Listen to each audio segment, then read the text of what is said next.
Halo semuanya, balik lagi. Giksha Channel. Oke, balik lagi di channel kita. Akhirnya kita bisa nonton first impression lagi. First impression lagi adalah film Gladiator 2. Gladiator 2. Betul. Nah, supaya nggak kepanjangan, langsung aja. Sebenarnya ini salah satu film yang heboh banget sih, enggak ya? Heboh banget mah enggak. Cuman yang mau gua tanya adalah sebagai prolog di awal, sebenarnya film ini memang direncanakan atau memang kalau dari pandangan lu aja ya, atau memang ini tuh kayak satu IP yang menjanjikan. Karena kan ini dulu pada saat film ini, benerin kalau gue salah ya, salah satu film yang ikonik dan menghasilkan banyak award ya. Award dan bahkan Best Picture tahun tersebut. Iya kan, makanya kan sebenarnya kayak agak sensitif sebenarnya. Iya, sebenarnya agak sensitif ya. Jadi kalau aku sih ngelihat gini ya, dan ini trennya Ridley Scott, dia kan biasanya dulu cuma bikin satu film sukses, terus kayak film lanjutannya dilanjutin sama orang lain. Contohnya Blade Runner, ya dilanjutin sama Denis Villeneuve kan. Ya. Terus habis itu sekarang kayaknya untuk Gladiator dia nggak mau ngasih kepercayaan ke orang lain, dia pengen sendiri dia langsung yang menanganinya. Ini salah satu masterpiece-nya lah ya. Masterpiece-nya dia. Oke lah kalau Alien dikasih ke orang lain silakan. Alien dikasih gitu ke orang. Kalau enggak ding kalau ya, Napoleon mah. Ya cuma dua itu. Nah, karena kamu nyebut Napoleon kan setahun sebelum ini dia bikin itu kan. Mungkin istilahnya gini, dia rasa kayaknya bisa nih kalau setting perangnya Prancis Napoleon aja bisa, masa sih kita ngelanjutin IP dia yang tahun 2000 nggak bisa. Akhirnya mah gayung bersambut, walaupun kalau saya ngeliat kali ini studionya ganti sih. Dulu teh Universal, akhirnya sekarang Paramount mau ngambil kesempatan ini gitu. Nah, walaupun bisa dibilang agak kelamaan juga sih, udah 24 tahun. Makanya kan cukup lama, kenapa why now gitu pertanyaan di benak gue sih gitu aja. Kalau kataku sih ya ngelihat dari teknologinya udah sanggup nih untuk seperti yang Napoleon, CGI-nya udah lebih mulus lah daripada tahun 2000 gitu kan. Jadi mungkin di sini satu sisi Ridley Scott ya PU juga kali ya, dia pengen ngebesarin franchise-nya dia. Akhirnya sekarang di sini gayung bersambut si Paramount mau. Dan satu sisi sih kalau saya yang nge-feeling di sini mah castingnya juga sih. Jadi mungkin si Ridley Scott bisa pitching idenya dia, walaupun sebenarnya teh ini mah karena kita nonton dari awalnya kayak ada sebuah konflik yang kayak tanda kutip dilanjutin aja gitu. Walaupun sebenarnya kalaupun film pertama itu endingnya kayak gitu bagus-bagus aja. Nah, makanya kata gue bilang sensitif, sebenarnya kayak udah cukup gitu sebenarnya. Cuman kalau aku ngeliat kayak gini sih si Ridley Scott kayaknya mungkin dulu ada visi-visi dia yang dia ingin tampilkan di secara visual nggak kesampaian karena teknologi tahun 2000 kali ya. Mungkin tahun segitu mahal banget lah bikin film untuk sampai selevel kayak gitu kan. Nah, di sini sih terlepas nunggu 20 tahun lebih sih kayaknya di sini Ridley Scott sudah mantap banget sih dia akan ngangkat film ini gitu. Itu sih mungkin prolognya, prakatanya dari kita mungkin gitu sih. Kenapa harus 2 dekade lebih baru bisa kejadian. Dan ini sebenarnya pendapat pribadi sih, pribadi ya. Kita mungkin teman-teman yang tahu background kenapa karya ini diluncurkan bisa komen aja, siapa tahu ada dari forum-forum. Nah, kita langsung ke filmnya deh. Sebenarnya secara plot hanya melanjutkan aja. Hanya melanjutkan, sebenarnya secara hero's journey-nya sih kurang lebih sama sih. Mungkin sih tanda kutip sih lebih tragis sih yang film Gladiator sih. Yang dulu. Ini lebih hero's journey-nya tuh sebenarnya kalau temen-temen tahu teh tokoh utama kita kali ini si siapa namanya Hano. Jadi kayak aku boleh bilang kayak Bruce Wayne sih, pangeran tapi bisa dibilang diasingkan kan, akhirnya dia terbuang lah karena situasi politik lah gitu kan. Sedangkan kalau dulu si Maximus kan bener-bener orang yang dari bawah, dari budak dia naik semua tangganya itu sampai akhirnya bisa di gladiator yang handal gitu. Jadi sini kalau sini sih secara plotnya jadi lebih cepet sih, kita ngikutin jadi lebih enak sih. Kalau dulu sih mungkin walaupun secara durasi ini lama juga sebenarnya, lebih lama yang dulu banget sih. Ya itu mas secara ini mah jelas kan mesti ngejelasin banyak plot. Kalau yang ini bisa dibilang 2 jam setengah kali ya. Nah, 2 jam setengah sih, tapi cukup sih untuk pengenalan dari awalnya. Tapi kena banget lah si utama kita si Hano-nya tuh langsung meyakinkan lah bisa dibilang di sini. Malah kalau kataku casting lainnya sih yang bikin mengejutkan, contohnya si Denzel Washington sih salah satu faktor yang membuat ini seperti wah banget tuh memang cast ya. Iya, Denzel Washington, terus si Pedro Pascal, Pascal, terus si lagi-lagi si ibunya baik lagi si Connie Nielsen yang dulu jadi ibunya istrinya si Maximus, sekarang baik lagi meranin lagi si Lucilla.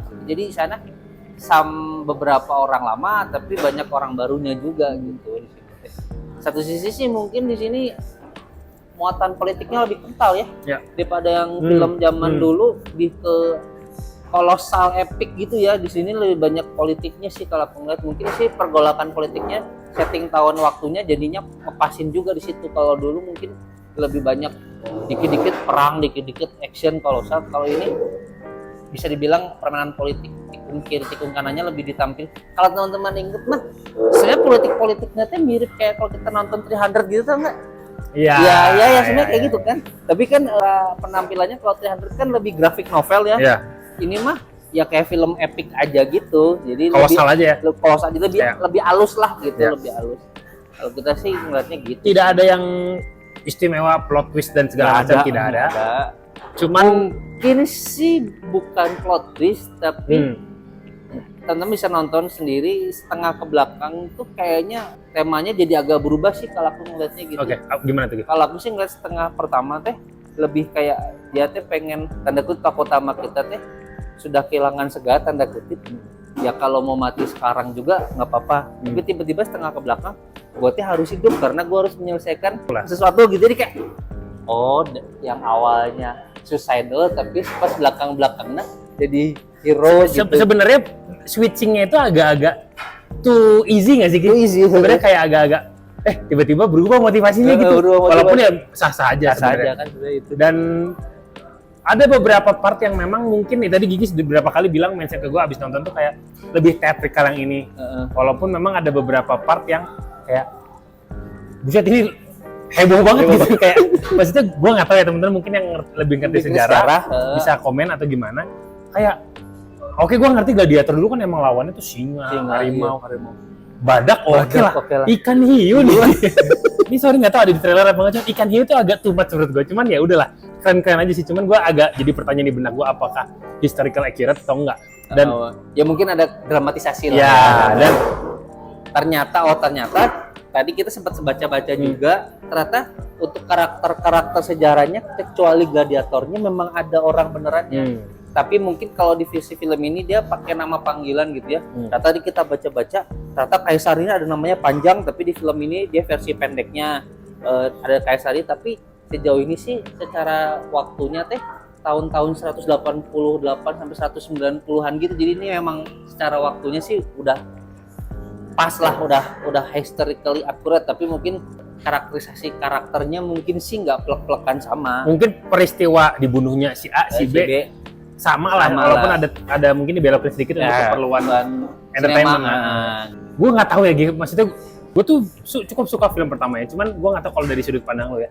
Maksudnya, apakah ini upgrade ataukah ini atau penurunan mungkin atau sebenarnya sama aja atau gimana? Udah mulai agak nitpick sih.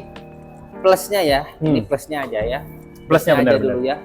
Kalau saya pribadi lebih kena si Paul Mescal ya, ini shout out ya, aktor dia namanya Paul Mescal, itu aktor Inggris, lebih meyakinkan mungkin saya secara preparationnya. Bahkan saya dengar di interview di acara di Inggris, Denzel Washingtonnya aja bilang this is the real deal gitu. Jadi secara aktornya ya performance keaktoran itu tapi sebenarnya Russell Crowe memang tahun itu B aja sih menurut saya, harusnya menang Tom Hanks Cast Away sih. Cuman karena filmnya ini kita ngomongin yang dulu nih ya. Ya, jadi kalau untuk plusnya, untuk karakterisasi aktornya menang di sini ya. Si Paul Mescal apa Hanonya nih? Hanonya. Nah, dulu karakter antagonis kita nggak jangan bilang jahat ya. Dulu Joaquin Phoenix, sekarang Denzel Washington. Nggak spoiler ya, di trailer juga ada. Nah, ini levelnya sama nih. Jadi kalau menurut aku dulu Joaquin Phoenix itu goblokannya, stres-stresnya mirip lah. Cuman psycho-psychonya sama lah. Jadi di sini nilai plusnya yang film baru di Paul Mescal.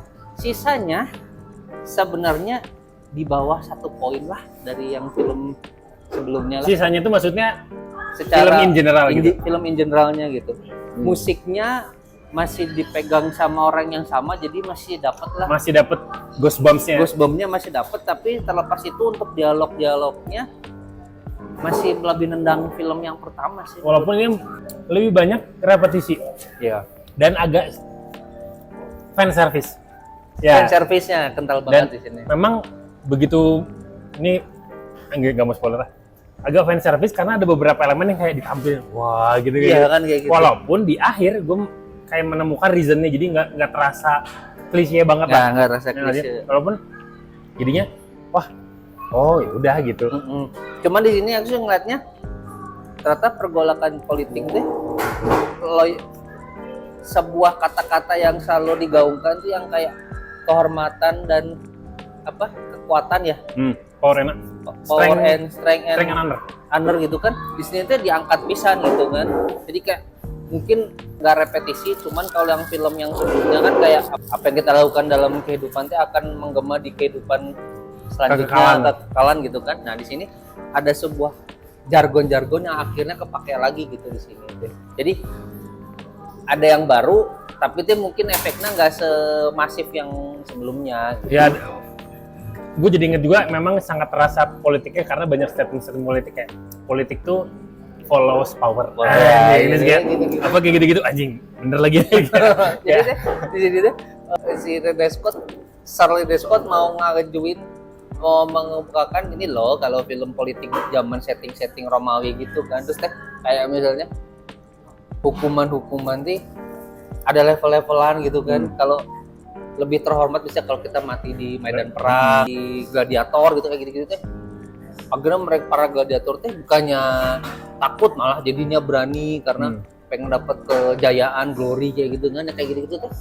Padahal mereka tuh sebenarnya hanya pion-pion para tirani gitu kayak gitu-gitu, jadi kayak keren juga. Dan di sini yang mau jadi salah satu ambisi motivasi karakternya gitu. Jadi kayak oh ternyata gini ya, apa mungkin pandat sosial lah kalau bahasa zaman sekarang. Zaman dulu gitu kali ya cara si pansosnya naik ke atas gitu. Terus ada beberapa adegan yang kelihatan banget sih kebutuhan sinematik gitulah, yang kayak dia monolog atau dialog di depan banyak orang gitu, tapi efeknya sih setengah aja gitu, nggak sekuat yang dulu ya. Sekuat yang dulu gitu, kayak kalau dulu dia udah menang lawan banyak orang terus kalian terhibur kayak gitu, kayak kalian kayak gini seneng gitu kan.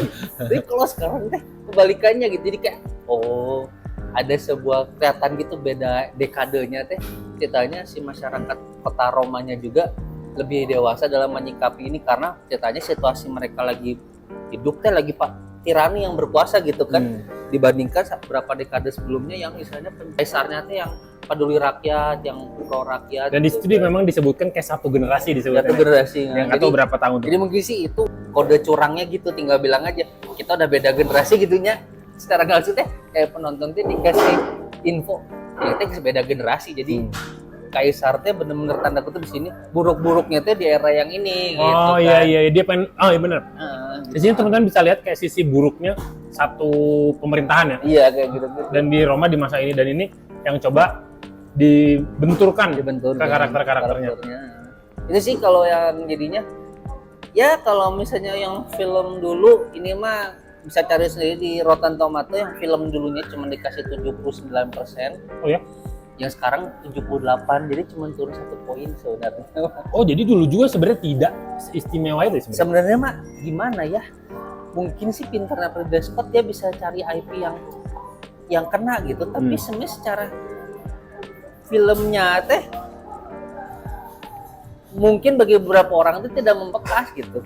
Ya, karena ya. Lagi-lagi Russell Crowe-nya kurang di film itu. Menurut saya malah dia lebih bagus yang setahun setelahnya, yang Beautiful Mind, yang jadi karakter beneran yang dapat Nobel ekonomi itu. Nah itu harusnya dia malah menang Oscar di situ. Dia malah menang Oscar-nya di Gladiator, karena dulu memang biasanya kalau film contender terkuat Best Picture, aktornya jadi satu paket biasanya. Zaman dulu tahun 90 sampai 2000 akhir pasti Best Picture-nya aktornya atau aktrisnya di bareng gitu. Jadi kayak ya ada penampilan yang lebih edan di tahun itu, tapi dilihat sebelah mata doang karena filmnya lebih ngebum yang Gladiator gitu. Ini mah bukan karena saya pro Tom Hanks, cuman Tapi iya. ya, tapi cuman gitulah gitu secara faktanya gitu. Jadi kalau sekarang sih aku ngeliat untung aktornya ngangkat sih, si Paul Mescal bisa gitu dari aktor Inggris yang drama melo gitu Iya, tiba-tiba gue agak bertanya siapa nih, cuman oke juga penampilannya gitu.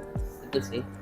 Terlepas sekarang sih kayaknya aku ngeliat untuk pertarungannya jadinya lebih teatrikal sih. Iya. Gitu. Apa? Oh ya, satu lagi, mungkin ini di Indonesia terlalu banyak disensor sih. Iya. Jadinya menurut gue kayak gue bukannya haus kekerasannya, cuman kayak ada beberapa yang kayak jadi berkurang. Kurang mulus efeknya. ya, kurang mulus. Jadi kayak ada yang ini benar, ini disensor apa emang jelek sih motongnya, kayak kaget kagok gitu. Terus apa? Sebenarnya gue agak expect adegan perang kolosal bentrok gitu, cuman nggak keluar kan, ternyata nggak jadi. Nggak jadi ya. Ya udah, nonton aja lah. Apa? Cuman proses Gladiator menurut gue tetap menarik sih, kayak Menarik, ya. dari lawan binatang, lawan orang, terus ketemu siapanya, menurut gue keren sih. Sama karena plotnya udah simpel-simpel aja jadi cepet gitu. Iya jadi agak. Jadi cepet serut. Memang sih ada beberapa plot hole tapi kayaknya nggak gitu kelihatan. Kayak cepet tiba-tiba udah tarung gitu. Mungkin kalau dulu kita disuruh meresapi dulu banyak. Nah aku suka nate main-main simbologinya juga masih ada sih di sini untung ya. Oh ya? Main-main kayak afterlife dan iya benar. gitu, Itu menarik karena di pertama jadi memperkuat si motivasi karakternya. Oh gue tuh Iya. anjir, gue dapat vision ini nih gitu kan, gitu-gitu tonton aja. Jadi misalnya kalau sekarang nontonnya langsung dimaratonin dapet sih. Iya. Kita berdua jujur ini ngorek-ngorek ingatan Iya, kita. agak lupa soalnya ini waktu itu gimana sih. Jadi ya harus di callback lagi. Paling sih itu sih. Tapi untung masih Sir Ridley Scott sih, jadi kualitasnya masih terjaga. Iya, karena tadi Gigi sebut mungkin benar ya. Mungkin ini tuh kayak ada beberapa visinya dari Ridley Scott yang pengen ditampilin dan dulu kayak nggak kesampaian karena keterbatasan teknologi. Dan di sini kayaknya ya mungkin tadi yang gua bilang anggap berlebihan itu kayaknya mungkin gue pengen ngeluarin ini nih. Keluarin apa nih? Pertarungannya gini nih. Ya mungkin jadinya seperti itu. Iya. Ya entah memang film sekarang membutuhkan entertaining action seperti itu. Mungkin teman-teman bisa coba nonton sendiri, tentukan sendiri, simpulkan sendiri, dan bisa kita diskusikan bareng-bareng. Kira-kira oke nggak sih kayak gitu? Gitu ya. Itu sih paling first impression. Nah, kalau saya sih nggak sama kayak Rotten Tomatoes sih. Kalau misalnya Rotten Tomatoes 79, 78, kalau saya sih yang pertamanya saya kasih 8, yang ini sih saya kasihnya 71 aja lah. Anjir, jauh ya? Karena muatan si emosinya masih tetap yang pertama sih. Memang sekarang mah secara itu lebih mulus, lebih teknologinya lebih bagus, tapi nggak tahu kenapa. Tapi masih di range gitulah 71 sampai 70 sampai 80 masih oke lah. Itu sih kalau dari saya. Atau kalau dari Rega. Ya kurang. Kalau gue sih ya dia masih agak murah hati sih gue. Ya 73, 74. Berarti kali ini lebih tinggi Rega. Iya, walaupun itu benar menurut gue kayak ada beberapa yang kayak cuman masih menghibur lah. Ya teman-teman bisa cek sendiri aja. Berarti 72 lah ya. Kayaknya udah impression dari kita ya. Ini hari pertama ya? Hari pertama di Indonesia, berarti di luar negeri mah 2 hari lagi. Ya kurang lebih kayak gitu, teman-teman bisa cek sendiri. Mudah-mudahan bisa jadi referensi buat teman-teman buat pengen nonton apa. Sebenarnya sih coba tonton aja karena bisa kita diskusikan di film ini. Dan buat teman-teman yang penyuka sejarah itu kita butuh banget informasi seperti apa nih. Dan kayaknya kayak gitu aja ya. Iya. Kayaknya sekian video kali ini. Thank you udah nonton. Share ke teman-temannya. Jangan lupa subscribe. Sampai jumpa di video selanjutnya. Bye-bye.